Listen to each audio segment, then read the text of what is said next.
வணக்கம் மக்களே. 2 கவிதைகளை நான் உங்களுக்கு வாசித்து காட்டுறேன். என்னை கேட்காமலேயே என்னை ஏலம் போட்டு கொண்டிருக்கிறார்கள். ஏலம் கேட்க கூடி நிற்கும் கூட்டத்தில் ஒருவனாகத்தான் நானும் நின்று கொண்டிருக்கிறேன். போட்டி போடும் வாடிக்கையாளர்கள் பெரும்பாலும் கோட்டிக்காரர்களாகவே இருக்கிறார்கள். எப்பாடுபட்டேனும் இறுதியில் என்னை நானே ஏலம் எடுத்துக்கொண்டு வீடு திரும்பிவிட வேண்டும் என்று உறுதி பூண்டு நிற்கிறேன். 1 தரம் 2 தரம் 3 தரம் என்று 100 தரம் 200 தரம் என்று தாண்டி போய்கொண்டிருக்கின்றது ஏலமும் காலமும். இன்னொரு கவிதை. சாராயம் மருந்திய பிறகு தனக்கு சாதகமாக மட்டுமே சிந்திக்கும் மூளையை கழற்றி மூளையில் வைத்து விட்டு வா.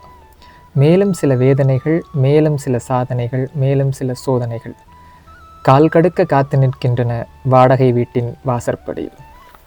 ஃப்ரான்சிஸ் கிருபாவுடைய கவிதை புத்தகம்.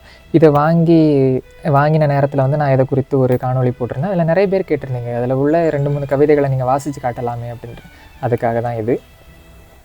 உங்களுக்கு உயிர்கள் மேலே அன்பு, இயற்கை மேலே காதல், இந்த உலகத்தை பற்றின வேறு மாதிரி ஒரு எண்ணம் இருந்ததுன்னா உங்களுக்கு ஃப்ரான்சிஸ் கிருபாவுடைய கவிதைகள் மிகவும் பிடிக்கும். இந்த உலகத்தினுடைய இன்னொரு பரிணாமத்தை, இன்னொரு முகத்தை நமக்கு உணர்த்தும் ஒரு கவிஞர் ஃப்ரான்சிஸ் கிருபா. இவருடைய புத்தகத்தை நீங்கள் வாசிச்சிங்கன்னா வாழ்க்கையோட இன்னொரு பக்கத்தை நீங்கள் பார்க்கலாம். வாழ்க்கைனா என்னன்னு நமக்கு உணர வைக்கிறது. மற்ற கவிஞர்கள் மாதிரி இல்லாமல் முற்றிலும் மாறுபட்டவர் ஃப்ரான்சிஸ் கிருபா. தமிழ் மீது அதீத காதல், கலை மீது அதிக காதல் கொண்டவர். ராமு இவர் தியா சரி போயிட்டான். இவரை குறித்து நான் சொல்கிறது உங்களுக்கு வியப்பாக இருக்கலாம். நீங்கள் இவரை பற்றி பிற கவிஞர்கள் கூறிய காணொளிகள் யூடியூப்பில் இருக்கும், தேடி பாருங்கள்.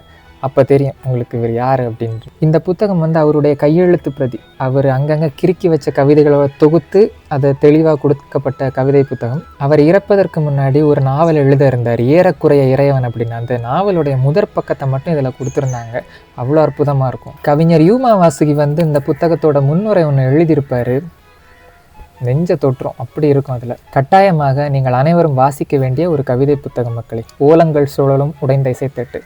கவிஞர் ஃப்ரான்சிஸ் கிருபா மறைவுக்கு பின்னால் வெளிவந்த புத்தகம். வாசித்து பாருங்கள்.